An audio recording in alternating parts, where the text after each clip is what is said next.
देख रहे प्रोडिया TV news और सनातन महापर्व का शुभारंभ हो रहा है। कहते हैं जब दीप जलते हैं तो कहीं ना कहीं हमारे हृदय से लेकर हमारे मन को भी कहीं ना कहीं पवित्र पावन करते हैं। आज इसी कड़ी में हम आपको लेकर चलते हैं माधव सेवा संस्थान की जो संस्थापक हैं उन्हीं की जुबानी जानते हैं कि इस बार सनातनी दीपावली किस तरह सनातन ही लोग मनाएं। बहुत बहुत धन्यवाद, आपने ये शुभ अवसर मुझे प्रदान किया। माधव सेवा संस्थान 96 से चल रहा है और इस पर गीता पर प्रवचन 24 साल से निरंतर माधव धाम माधव मिशन के तत्वाधान में और माधव नगर एक बसाया गया है।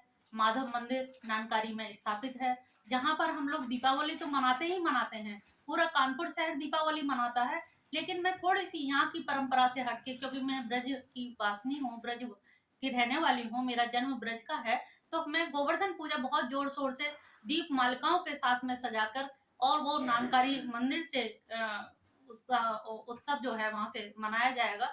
शोभा यात्रा निकलेगी और शोभा यात्रा के द्वारा जन जन तक लोगों को इकट्ठा किया जाएगा। जो किसी भी वर्ण धर्म के लोग हैं सबके अंदर एक धार्मिक चेतना जागृत की जाएगी कि किस तरह से हमें यूनाइट रहना है। भगवान कृष्ण ने भी जब गिरिराज पर्वत उठाए थे एक उंगली पर, तो डंडे सबकी लगवाई थी कि किसी के अंदर ये हीन भावना ना आ पाए कि हम गरीब हैं या हम अछूत हैं या हम इस लेवल के नहीं हैं।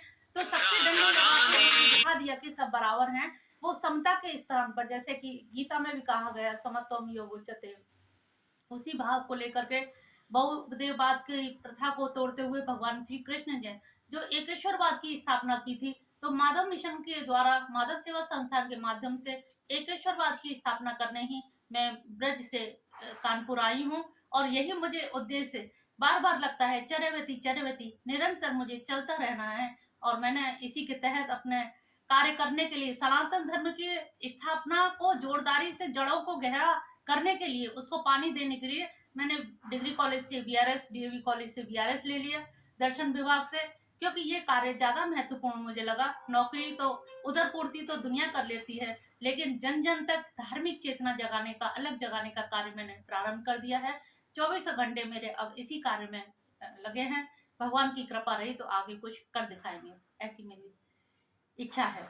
अंत में मैं सभी भक्तों को अपनी ओर से, अपने संस्थान की ओर से दीपावली की शुभकामनाएं, हार्दिक शुभकामनाएं, अभिनंदन वंदन करते हुए और सभी हर्षोल्लास के साथ दीप मालिकाएं सजाएं और ईश्वर का आह्वान करें। यही मेरी शुभकामनाएं आप सभी के साथ है। आप दीप जलाएं, दीप जलाएं कला का, धर्म का, सभ्यता का, संस्कृत का और इतिहास का।